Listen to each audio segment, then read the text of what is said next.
लोगों को मैंने देखा है कि मायूसी में चले जाते हैं, यानी आफ्टर 35-40 एज के बाद जो है, या हालांकि देखा जाए तो यही लाइफ है एंजॉय करने की ना लोगों की, इसी एज में, यानी 35 प्लस होते हैं तो वो कामयाबी की सीढ़ियाँ चढ़ना शुरू हो जाते हैं। बिल्कुल ऐसी ठीक है, या 40 प्लस होते हैं तो कामयाबी की सीढ़ियाँ चढ़ने शुरू हो जाते हैं। या जो मीन्स के बाई बर्थ, ठीक है, वो वसाइल जिनके पास होते हैं तो वो तो चले ठीक है, मगर जो कामयाब नहीं हो पाते, मैंने अक्सर देखा है कि वो लोग जो हैं वो मायूसी की तरफ चले जाते हैं। ज़्यादातर लोग आपने ये कहते हुए सुने हैं, हर गली मोहल्ले में, हर घर में, हर खानदान में, हर शहर में ये कहते हुए सुने हैं कि यार असी तो जी लिया हूं।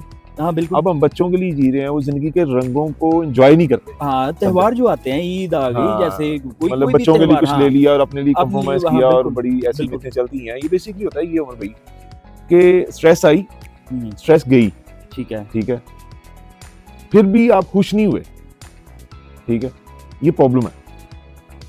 ठीक हो गया, ये एक नेचुरल है, स्ट्रेस किसी को भी आ सकती है। वो कोई 1 घंटे बाद चला जाता है उसमें से, कोई 2 घंटे बाद चला जाता है, किसी को 1 दिन लगता है, किसी को 2 दिन लगते हैं, किसी को 1 हफ्ता लगता है। उसके बाद फिर वापस आ जाता है, अपनी जिंदगी के रंगों को एंजॉय करना शुरू हो जाता है, जिंदगी जीना शुरू हो जाता है। लेकिन बैड लक ये है कि कई लोग एंजॉय करना भूल जाते हैं, खुश होना भूल जाते हैं। वो ये कहना शुरू हो जाते हैं कि यार हमारी लाइफ तो खत्म हो गई है, अब हमने जस्ट बच्चों के लिए करना है, बच्चों के लिए जीना है।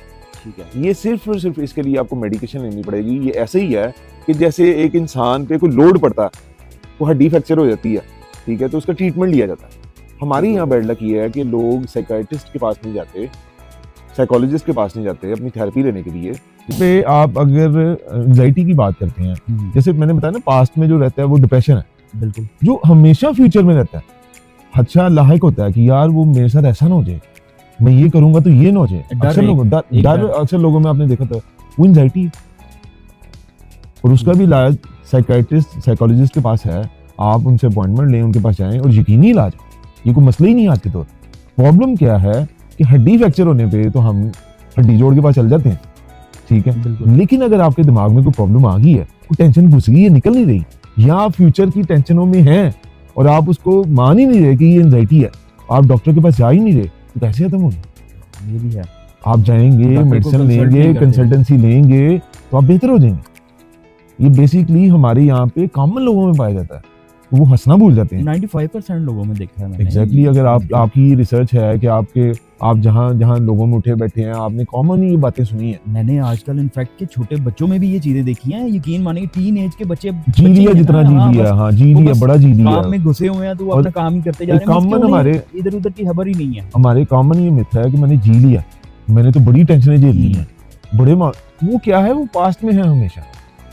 वो उनको ये कॉल ही नहीं आ रही कि वो उनको स्ट्रेस आई थी, स्ट्रेस चलेगी, उन्होंने हंसना छोड़ दिया, ये अलामत है डिप्रेशन की, उसी में टके रह गए।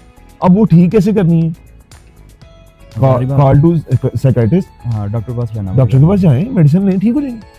अगर उसके अलावा भी फॉर्मूलाज हैं, वॉक करें, 7 डेज आप कोई ना कोई एक्सरसाइज करें, या आप कोई ना कोई स्पोर्ट्स में इन्वॉल्व हो, तो भी इसके हल हो सकते हैं। एक्टिविटी को रखें, नहीं तो आप साइकियाट्रिस्ट के पास जाएं, वो बेहतरीन हल है, बेहतरीन सॉल्यूशन।